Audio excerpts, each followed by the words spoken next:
Hello friends, જય શ્રી કૃષ્ણ. હું આજે પાઉંભાજી બનાવીશ, સરળ અને સ્વાદિષ્ટ.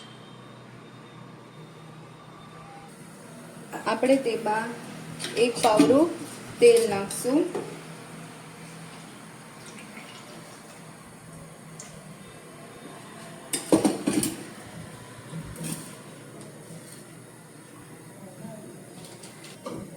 હવે આપણું તેલ ગરમ થઈ ગયું છે. તેમાં આપણે આદુ, મરચાં અને લસણની પેસ્ટ નાખશું.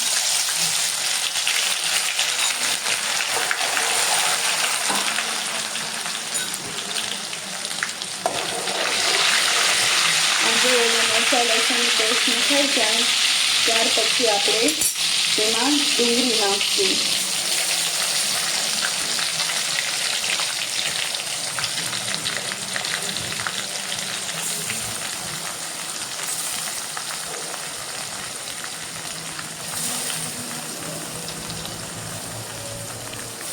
પછી આપણે તેને બરાબર મિક્સ કરી દેવાનું તેલ સાથે.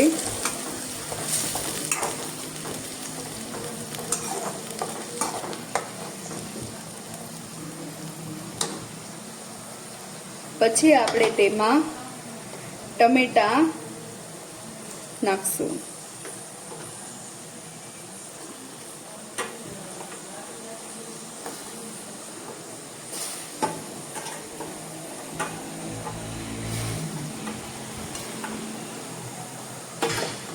પછી આપણે તેને બરાબર મિક્સ કરી લઈશું.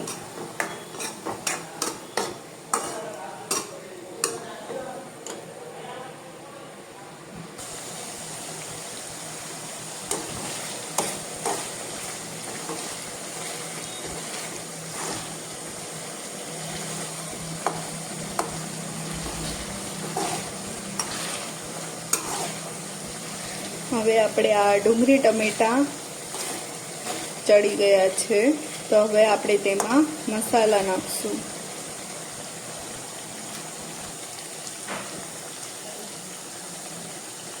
ચટણી, મરચું પાવડર, અડધી ચમચી હળદર, અડધી ચમચી ધાણા જીરું પાવડર અને સ્વાદ અનુસાર મીઠું.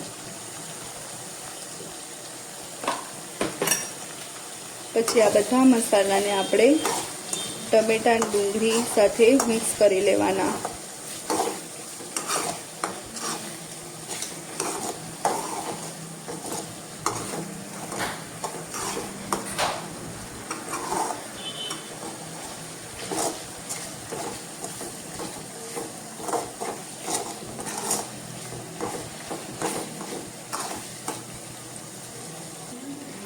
હવે આ મસાલા મિક્સ થઈ ગયા છે,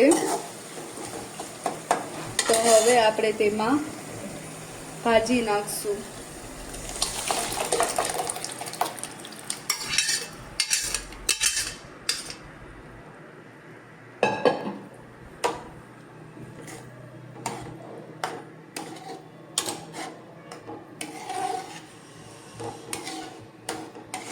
પછી આપણે તેને મિક્સ કરી લઈશું.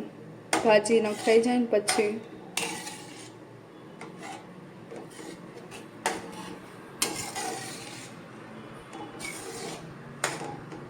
આપણે સરળ જ ભાજી બનાવી છે.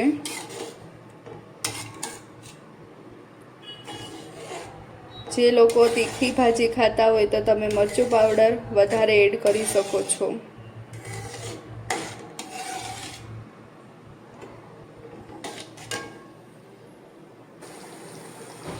હવે આપણે ભાજી પાવનો મસાલો એડ કરીશું.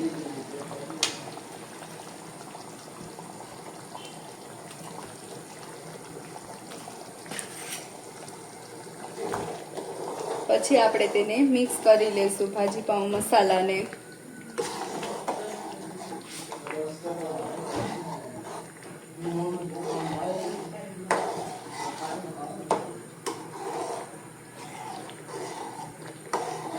હવે આપણે આ ભાજીને 5 મિનિટ ઉકળવા દઈશું.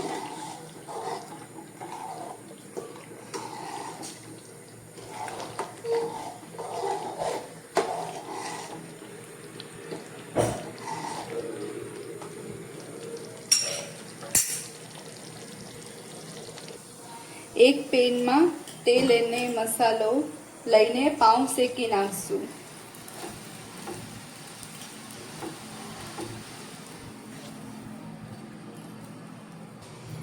હવે આ પાઉં આપણા શેકાઈ ગયા છે. આપણે ભાજી ડીશમાં કાઢી લીધી છે. તેને આપણે કોથમીરથી ગાર્નિશિંગ કરી લીધું છે અને આ પાઉં પણ શેકી લીધા છે. તો આપણી પાઉંભાજી રેડી થઈ ગઈ છે. તો તમે જરૂરથી ઘરેથી ટ્રાય કરજો અને અમારી એકતાજ રેસીપીને લાઈક અને સબસ્ક્રાઈબ કરવાનું ના ભૂલતા. Thank you.